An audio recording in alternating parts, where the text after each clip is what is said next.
I'd always been the kind of person who showed up. Not because anyone asked me to, not because I expected anything back. I just believed that family was the thing you held on to when everything else got uncertain, and so I held on. I showed up to birthday dinners even when I was exhausted. I transferred money when my brother said rent was tight. I let my sister-in-law use my Netflix, my Hulu, and eventually my Amazon account, and I told myself that's just what you do for people you love. My name is Lena. I'm 31 years old. I work in project management for a mid-sized tech firm in Denver, and for most of my adult life, I have been the person in my family who had things figured out. Not because I'm smarter than anyone, just because I worked nights in college, graduated without debt, and spent my 20s being careful with money in a way that nobody else in my family thought to be. My brother Scott is 34. He has always had a talent for making other people feel responsible for his problems. Not in a dramatic way. Not in a way that's easy to point to and say, there it is, that's the manipulation. It was subtle. A sigh here. A sentence that started with, I just don't know how we're going to make it work, and then trailed off until someone, usually me, jumped in to fix it. His wife Pam has been in my life for 6 years. She's friendly in the way that a salesperson is friendly. Warm on the surface, but there's always a number at the end of it. They have a daughter, my niece, who is 4 years old, and the only completely uncomplicated person in the story. Last spring, Scott called me to say they were finally doing it, the wedding. Not a new wedding. They'd been married at the courthouse 4 years ago when Pam was pregnant. But a real ceremony. The kind with a venue and flowers and a dinner reception. They'd been planning it for 2 years and they wanted to do it right. I was happy for them. I genuinely was. He asked if I would contribute to the venue deposit. Just a loan, he said. He'd pay me back after the wedding when some of the gift money came in. It was $2,400. I said yes because I always said yes, and because I told myself this was a one-time thing, a real occasion, not just another month where rent was somehow short. I transferred the money. He sent me a screenshot of the venue confirmation. I saved it in a folder I labeled Scott Wedding, and I told myself I'd bring up repayment gently sometime after the honeymoon. What I did not know was that 3 weeks later, Scott would tell me, on a phone call that lasted under 4 minutes, that the ceremony was going to be immediate family only. I said, "What does that mean?" He said, "Just us and Pam's side. We're keeping it small, Lena. I hope you understand." I asked if I was invited. There was a pause that lasted exactly long enough to answer the question. "It's just the way we're structuring it," he said. "I want to tell you that I said something powerful in that moment, something that captured exactly how it felt to learn that you were not considered immediate family by the brother you had just given $2,400 to 3 weeks earlier. But I didn't. I said okay. I said I understood. I said I hoped it would be a beautiful day. I hung up and sat on my kitchen floor for about 20 minutes, not crying, just still. I want to explain something about how I grew up, because it matters for understanding why I didn't immediately call back and demand an explanation or ask for my money returned. My parents divorced when I was 9. After that, Scott and I became the kind of siblings who are more like survival partners. We covered for each other. We shared things. We learned that asking for things explicitly was dangerous because explicit requests could be denied, and denial hurt more than just assuming and adjusting. So I had learned over many years to never fully say what I needed, and Scott had learned over those same years that I would adjust. The wedding was scheduled for a Saturday in July. I was not going. I had paid $2,400 toward a celebration I was not invited to attend. I kept going to work. I kept responding to his texts about random things. A video he found funny, a question about a streaming show. And I did not bring it up again. I told myself I was processing. I told myself there was probably a reason. I told myself a lot of things that were easier than the truth. The truth was that I was waiting to see if he would fix it on his own. He didn't. 6 weeks before the wedding, I got an alert on my phone from my bank. It was a transaction notification. Someone had used the joint card. I need to back up. 2 years ago, when Scott and Pam were going through a genuinely rough patch, Scott had been laid off. Pam was on reduced hours. The baby was young. I had added Scott as an authorized user on one of my credit cards.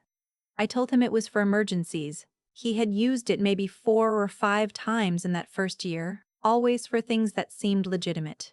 Groceries, a car repair, one time a copay for the baby's pediatrician visit. He always told me when he used it. We had an unspoken agreement that it was a lifeline, not a checking account. The alert I got on a Tuesday morning while I was in the middle of a project kickoff meeting was for $30,870. I excused myself from the call. I opened the banking app and looked at the transaction. It was coded as travel. Specifically, it was a charge from a travel booking platform. I went to my desk chair, and I sat there for a long moment. My laptop was still open with the meeting running. I could hear my colleague talking about Q3 timelines. I stared at the charge. $3,870 for travel. 6 weeks before Scott's wedding, a wedding that had a honeymoon attached to it that he had mentioned to me in passing, Cancun, 5 nights, all inclusive. I am not a person who jumps to conclusions. I am, professionally and personally, someone who verifies before reacting. So before I did anything, I opened my laptop and I texted Scott. I kept it simple. I said, "Hey, did you use the card today?" He read it. I could see the read receipt. He did not respond. I waited 11 minutes. I know it was 11 because I was watching my phone while my meeting continued on my screen and I was not absorbing any of it. Then, I called the card issuer. The customer service representative was calm and professional, and I appreciated that enormously in that moment because I was neither of those things on the inside. I explained that I had an authorized user on my account and that I wanted to understand the charge from that morning. She confirmed the amount, confirmed the category, and confirmed the date. I asked her what my options were. She walked me through them. I could dispute the charge. I could remove the authorized user. I could do both. She told me that removing an authorized user was immediate and that any physical card they held would be declined going forward. I said, "Let's remove the user." She said, "Just to confirm, you'd like to remove the authorized user from the account?" I said yes. She processed it. The whole call took 9 minutes. When I hung up, I had one more thing to do. I opened my texts with Scott and I typed, "I removed you from the card. The charge from this morning will be disputed. For the venue deposit, consider it a wedding gift. We're square. Take care of yourself." I put the phone face down on my desk. I went back to my meeting. I want to tell you that what came next surprised me. But honestly, the specific shape of it surprised me more than the fact of it. Scott called 4 times in the next 2 hours. I let them go to voicemail. The first 2 were just hang-ups. The third was a voicemail where he said calmly that he could explain, that it wasn't what it looked like, that he had meant to tell me. The fourth voicemail was less calm. He said I was being dramatic. He said I was being a big deal out of nothing. He said the card had been an emergency. I sat with the word emergency for a while. Cancun. All-inclusive. 5 nights. That evening, Pam texted me from her number. I don't think she realized how clearly that choice communicated that they had discussed this together and decided on a strategy. She said that I was hurting the family. She said that she had always tried to make me feel included and that this was a really hard time and she hoped I could come from a place of empathy. I read it twice. I did not respond. My parents reached out separately. My mom called and I answered because I still answer for my mom, always, out of a habit I cannot fully explain. She said Scott had called her. She said she wasn't taking sides. Then she said, "You know how Scott is when he's stressed?" Which is a sentence that is designed to sound neutral but is not neutral at all. I said, "I know exactly how he is, Mom." She said she hoped we could work it out before the wedding. I said, "I'm not going to the wedding." There was a pause. She said, "Lena." I said, "I love you. I'll call you this weekend." And I got off the phone. My dad texted me the next morning. He and my mom have been divorced for 22 years and they do not communicate directly, but somehow they had aligned on a message. His text said, "Family sticks together even when it's hard. Think about your niece." I looked at that text for a long time. My niece, who is 4 years old, who has nothing to do with any of this, who I send birthday presents to and video chat with, and who calls me Auntie Lena in a voice that makes everything feel worth it. I did not respond to my dad's text that day. I want to be honest about something. In the days after all of this, I did not feel powerful. The stories you read online where someone cuts off a toxic family member and feels instantly free and liberated. I'm sure those are real, but that's not what I felt. What I felt was grief. The specific kind of grief that comes from finally seeing something clearly that you had been deliberately not looking at for a long time. I had been the financial cushion for my brother for 3 years. I had transferred money, given card access, paid for things I was never asked to be paid back for. Not because I had been tricked in any dramatic way, but because I had made it easy. I had shown up so consistently that my presence and my resources had become something they budgeted around. The dispute on the $30,870 charge was resolved in my favor. The travel platform confirmed the booking details when the bank requested them. The honeymoon booking. Cancun. The dates aligned perfectly with the week after the wedding. The venue deposit of $2,400 I had transferred directly, that one I let go. Not because it didn't matter, but because it was a wire transfer, voluntary, and because spending emotional energy fighting for it felt like a worse cost than the money itself. The wedding happened, I know, because my mom sent me a photo, just one, without commentary. Scott and Pam at the altar, my niece in a flower girl dress, looking confused and beautiful the way 4-year-olds do in formal clothes. I saved the photo. I looked at it for a while. I did not feel what I expected to feel. About 3 weeks after the wedding, Scott texted me again. Not about money. Not about the card. He texted me a link to a TV show he thought I'd like. The exact same way he used to, as if there was a version of events where we could just skip over everything and go back to normal. I stared at that text for a long time. I didn't respond that day, or the next. Not because I was planning a speech or waiting for an apology that I knew wasn't coming, but because I finally understood something I should have understood years ago. Showing up for people is only generosity if it's a choice. When it becomes an expectation, when the people you love begin to plan around your willingness to absorb the cost of things, it stops being love and starts being something else, something that looks like closeness but functions like a service. I had been providing a service, and I had never charged for it. And so no one had ever thought to ask whether I wanted to keep providing it. The following month, I closed the joint card account entirely and opened a new one in my name only. I updated my automatic payments. I changed the passwords on my streaming accounts. Small things. Practical things. Things I should have done a long time ago, not out of anger but out of basic self-regard. My mom and I still talk every weekend. She has not brought up Scott again. I think she is doing the thing she has always done, which is to hold the family together by not looking too directly at the things that would require her to take a position. I understand it. I don't resent her for it. But I don't adjust for it anymore either. My niece's birthday is in October. I already ordered her gift, a set of art supplies, because the last time we video chatted she showed me a drawing she made of a purple dog and told me very seriously that its name was Biscuit Champion. I wrote her a card that I will mail separately from anything else. That relationship is hers and mine. I am not going to let what happened with her parents take that from her or from me. Scott and I have not spoken since the text with the TV show link. I don't know if we will. That used to feel like an unbearable thing to sit with. Now it feels like the only honest thing I've done in this part of my life in a long time. I kept the screenshot of that venue confirmation, the one he sent me when I transferred the deposit. It's still in a folder on my phone labeled Scott Wedding. I don't know why I haven't deleted it. Maybe because it's the clearest record of the moment I decided, without fully knowing I was deciding, to believe him one more time.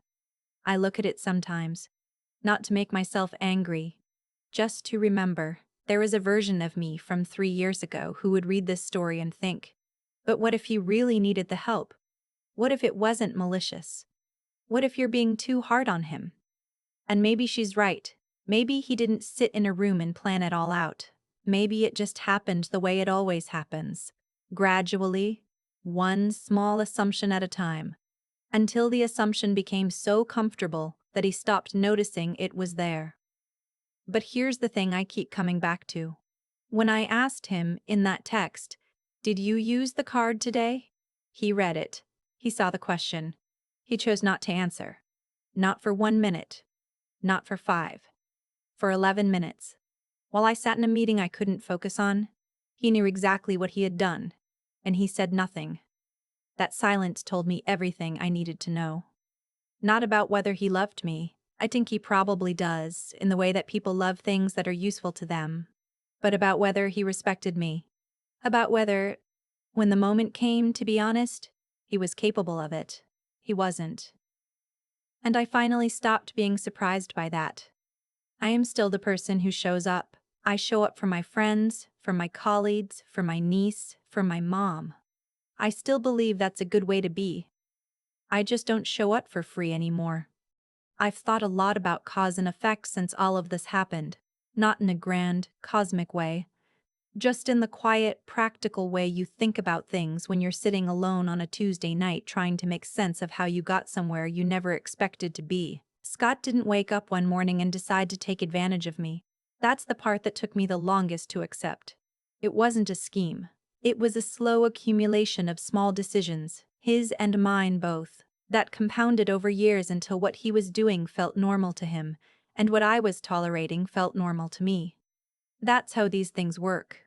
Not with a dramatic betrayal you can point to on day one, with 100 tiny moments where someone pushed a little and you moved a little and neither of you said anything about it out loud. I moved for him every single time. And every time I moved, the new position became the baseline. What I understand now, and what I wish I had understood at 25, is that how you respond to people teaches them how to treat you. Not because people are calculating or cruel by nature, but because humans adapt to what is available. When I made myself endlessly available, financially, emotionally, logistically, the people around me adapted to that availability. It became part of how they planned their lives. And the moment I changed the terms, it felt to them like I had done something wrong, because from where they were standing, I had disrupted something that was working. It was working for them. That's different. The $38.70 charge was not the problem. It was the result. The problem was 11 minutes of silence when I asked a direct question. The problem was a red receipt and nothing after it. That silence was Scott telling me as clearly as he ever had that he had weighed the options, honesty or avoidance, and chosen avoidance, not for the first time.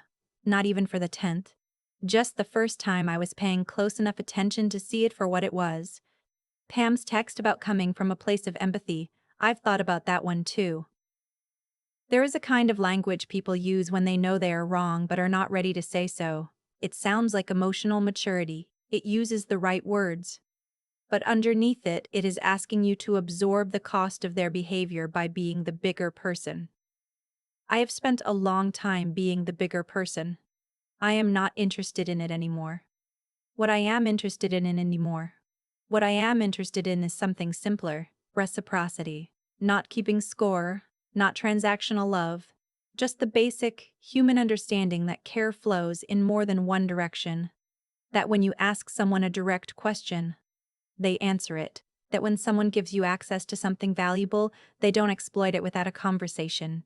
My niece will grow up. Someday, she'll be old enough to ask me what happened between her dad and me. And I want to be the kind of person who can give her an honest answer that she can learn something from. Not a bitter answer. Not a victimized one. Just, I gave what I could for a long time. When I realized the giving was only going one way, I stopped. And then I took care of myself the same way I had always taken care of everyone else. That's the whole story. And it turned out to be enough.